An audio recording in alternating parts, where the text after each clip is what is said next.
En este vídeo abordaremos un problema muy conocido de electromagnetismo, el proceso de carga de un condensador.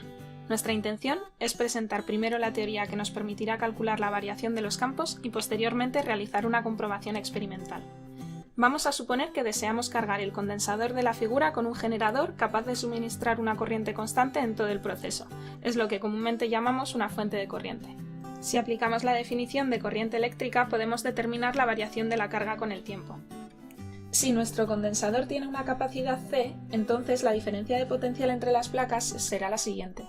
Vemos por tanto que el voltaje entre placas crece linealmente con el tiempo, siguiendo la carga que va adquiriendo el condensador. Calculemos ahora los campos, para lo cual supondremos un condensador ideal de láminas plano-paralelas, cuya separación entre placas es D. El campo entre placas será la diferencia de potencial entre las placas dividida entre la distancia que las separa. En nuestro circuito, la placa inferior se carga positivamente, debido a lo cual el campo eléctrico que aparece entre las placas del condensador tiene la dirección y sentido del vector unitario Z. Para hallar el campo magnético utilizaremos la ley de Ampère generalizada. Por definición, la corriente de desplazamiento es la derivada del vector desplazamiento eléctrico con respecto al tiempo, y en este caso resulta ser constante. Idealmente no va a existir corriente de conducción, dado que el vacío tiene una conductividad nula. Por tanto, en estas condiciones tendremos la siguiente expresión. Ahora debemos despejar el campo magnético de la ecuación. Dado que la ecuación se tiene que cumplir para cualquier trayectoria de integración, elegimos una adecuada para calcular h con facilidad. Debe ser una trayectoria tal que h sea constante en toda ella y por tanto sea posible sacar este vector de la integral. Es lo que ocurre cuando aplicamos la ley de Gauss. Necesitamos una superficie cerrada de integración donde el campo eléctrico sea constante. De lo contrario, no podremos despejar el campo con facilidad. Por la geometría del problema se puede deducir que en una circunferencia paralela a las placas del condensador nuestro campo magnético debe ser constante. La geometría permite deducir que el campo solo tendrá componente azimutal. El elemento diferencial será φ por diferencial de φ. Por tanto, la integral queda resuelta y llegamos a la siguiente expresión. Pensemos ahora en la viabilidad de realizar el proceso de carga con una fuente de corriente y un condensador real.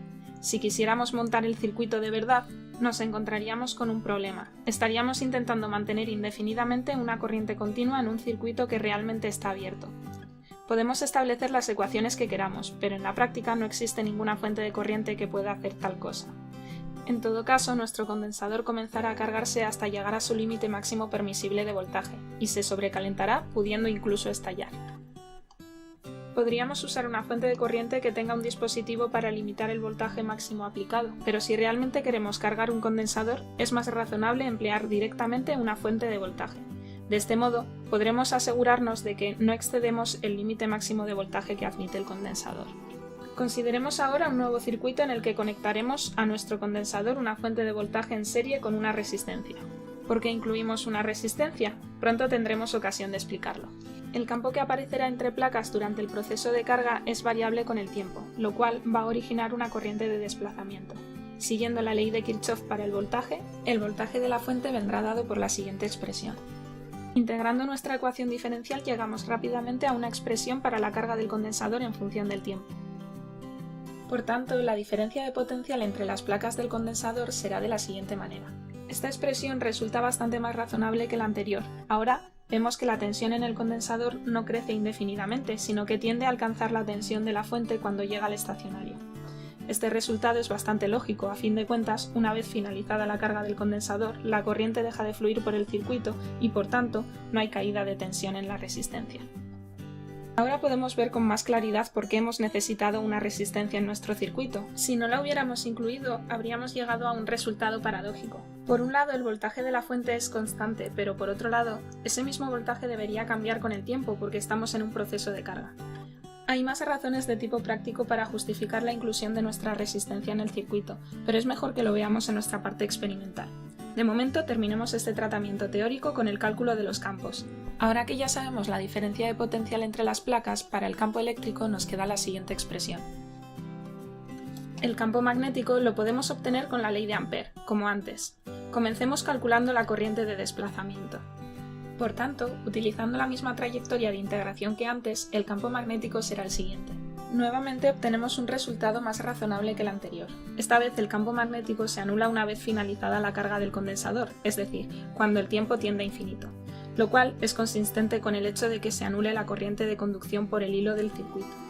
En efecto, en todo momento debe cumplirse la ecuación de continuidad. Durante el transitorio, la corriente de conducción en el hilo se convierte en corriente de desplazamiento entre las placas del condensador, y durante el estacionario, ambas corrientes se anulan y solo nos queda el campo eléctrico generado por la carga del condensador. Veamos ahora el experimento.